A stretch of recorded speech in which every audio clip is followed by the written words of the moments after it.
তো গাইস, মানুষ এত খারাপ হয়ে গেছে এখনকার যুগে, তো কিছু বলার নেই। যা হলো এখানে গিয়ে আমি বুঝতে পারলাম। তো হ্যালো, গুড মর্নিং গাইস। তো ভাই, আমার ইউটিউব ফ্যামিলি বন্ধুরা, তোমরা সবাই কেমন আছো? আশা করছি সবাই ভালো আছে। তো আমি আমার একটা নতুন ব্লগ নিয়ে আসলাম।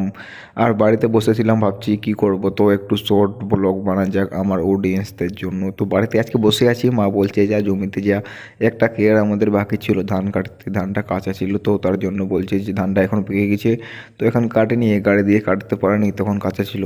তো যেতে যেতে দেখছি যে এই যে এগুলা আমরা এখানে গম লাগাইছি একটা জমিতে, ছোট ছোট গম কত সুন্দরভাবে বেরিয়ে গেছে। তো যাওয়ার সময় একটু তো শ্যুট করে নিলাম, আর তোমাদেরকেও দেখাচ্ছি কত পরিশ্রম করে চাষ করে কৃষকরা জমিতে, আর ফসলের কোনো দাম টাম নাই। কোনো সার্ভিস কিনতে গেলে এত টাকা দিয়ে কিনতে হচ্ছে, কিছু বলার নেই। আর বিক্রি করার সময় তো কিছু টাকা পয়সা পাওয়া যায় না, খুবই কম। তো এটাই সব নিয়ম কানুন। তো ধীরে ধীরে যেতে যেতে দেখছি যে সব একদম ধান কেটে কমপ্লিট, সব কৃষক বন্ধুরা একদম জমিতে ফসল আবাদ করে দিয়েছে। তো আমি যাচ্ছি জমিটাতে এখন ধানটা কাটতে। তো এসে দেখছি যেটা জমিতে আমাদের যে ধান কাটবো, যেটা কেউ বাকি ছিল, তো সেটাতে দেখছি যে একটা ধানও নেই। মানুষ এত খারাপ হয়ে গেছে, কিছু বলার নেই। কী দরকার পড়ে জিনিস নষ্ট করার? তো দেখছি সব ধান টান গরুকে খাওয়াই দিয়েছে, আর কেউ কেটে কেটে বাড়িতে নিয়ে চলে গেছে। তোমরা দেখতেই পাচ্ছ কোনো শীষ নেই, শুধু খড়গুলো পড়ে আছে। আর এইভাবে করলে কি হবে বলো? তাহলে কত নিচে নেমে গেছে মানুষ, কারো তো কিছু ভালো দেখতে চাইছে না।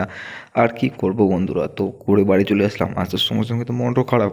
তো বাড়িতে ফোন করে বলছি যে এই ব্যাপার, তো বাবা বলছে যে কী করবি, আর বাড়িতে চলে আয়, লোকজন তো এখনকার এরকমই করবে।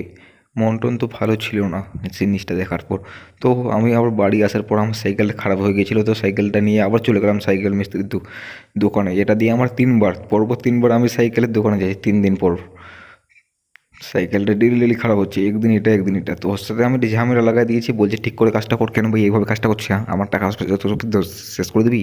প্রতিদিন সাইকেল দিয়ে সার্ভিসিং করে নিতে আসি, তো আমার তো সব টাকা পয়সা মনে হয় সাইকেল সার্ভিসিংয়ে চলে যাবে। তো সাইকেলটা লিক হয়ে গেছিলো, লিকটা কমপ্লিট করলাম। আর আমার পাশ দিয়ে এটা আমার বড় বাবু, ওদের বাড়িতে একটু গেছিলাম, ডাকছিল কোনো কাজের জন্য। তো